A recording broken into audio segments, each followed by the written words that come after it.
Now for this one, what we're going to do is we're going to show you how you can do different spin on this card, and we're going to use the little kitties, and we're going to do it just so that they are just over the edge, so they are on the opposite side. So you can see they've got them just sitting there, and we've just die cut this whole area here. So let's bring in one of our 5x7 cards, which of course come within the box.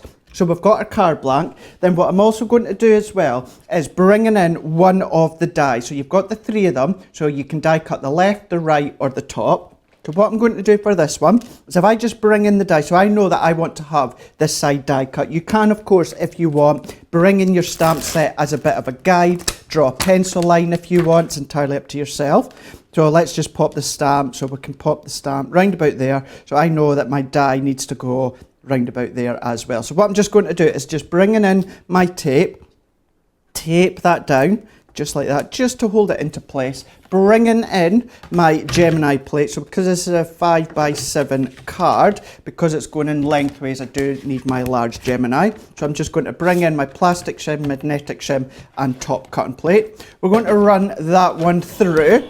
So this is a nice one where, depending on obviously the cat that you've got, you know, you can colour it in different ways, different tones. If you're really good and experienced with your colouring, you can get all these different sort of fur effects depending on what tones you use, what mediums you use. Maybe you'd use the Illustrator and you can get that nice fur effect.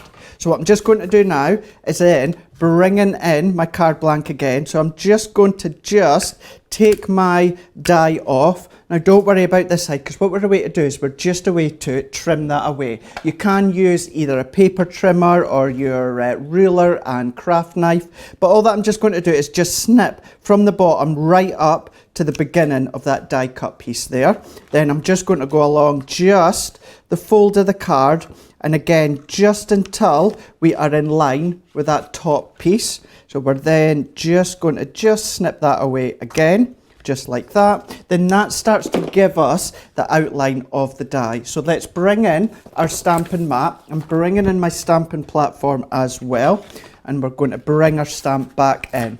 Good sizable stamp within these ones here, and you can see that it fits on my small stamping platform.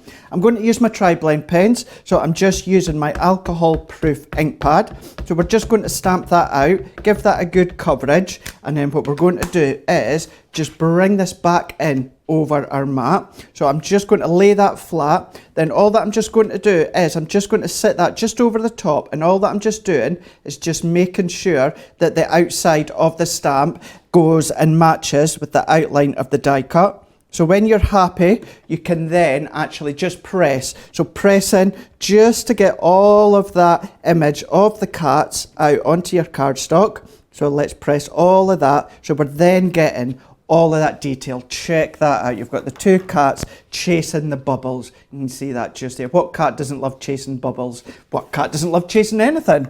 So what we're then just going to do is bringing in a piece of cardstock. So what we're just going to do is bringing in a couple of the colours. So I'm just going to colour in the bottom of one of the cats. Lots of tuitions out there on how to use the tri-blends. But for this one, what we're doing is we're going to use the grey brown shade, we're going to use the pale pink shade, and the green turquoise shade. So let's just go just to the bottom of this cat just here, and we're just going to bring in the grey brown shade. So all that I'm going to do is go in to my light tone first, which is this side just here, and I'm just going to, just circular motions, I'm just going to start colouring. So I'm just going under the collar, and I'm also just going to come along down the left hand side, along down by its paws, working our way along, and then just coming up by its back legs that you can see just there.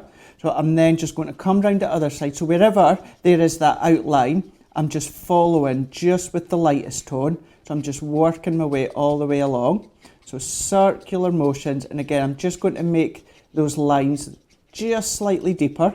So again, still using the lightest tone. So we're giving this a bit of a base coverage of the light tone.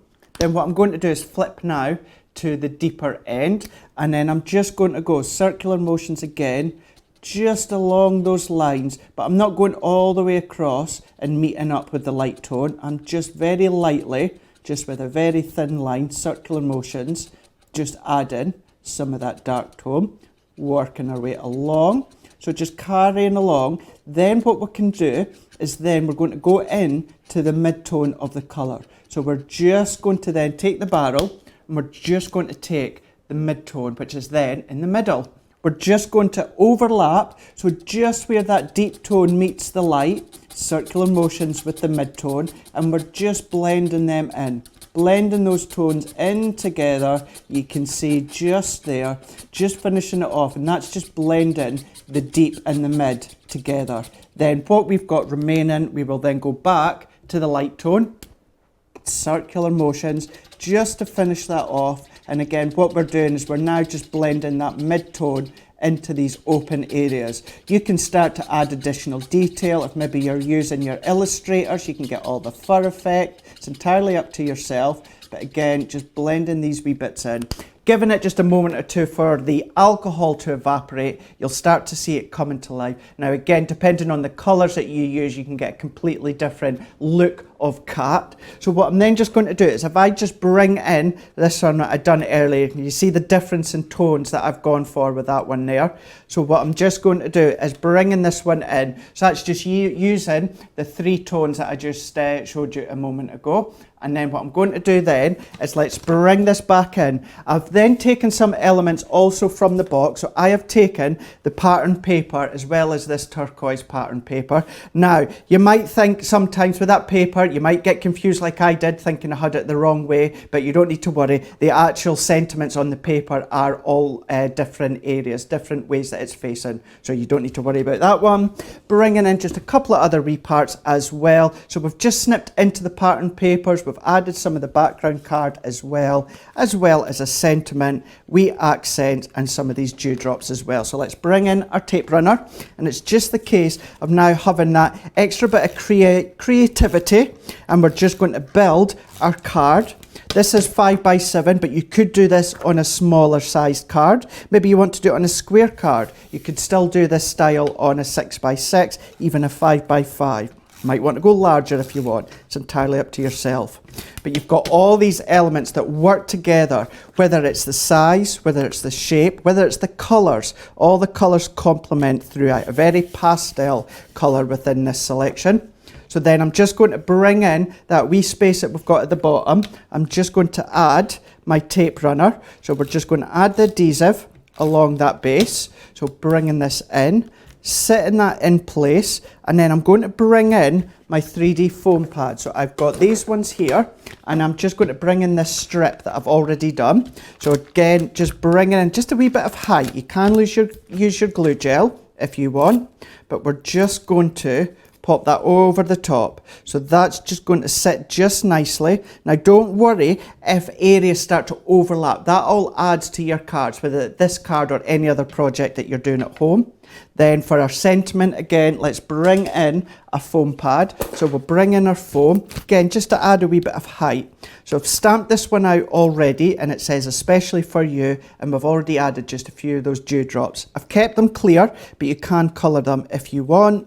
Then all that I'm just going to do is just with this wee flower that's designed like a heart, we're just going to add just a bit of adhesive to the back. So that's just going to pop out just from behind the sentiment.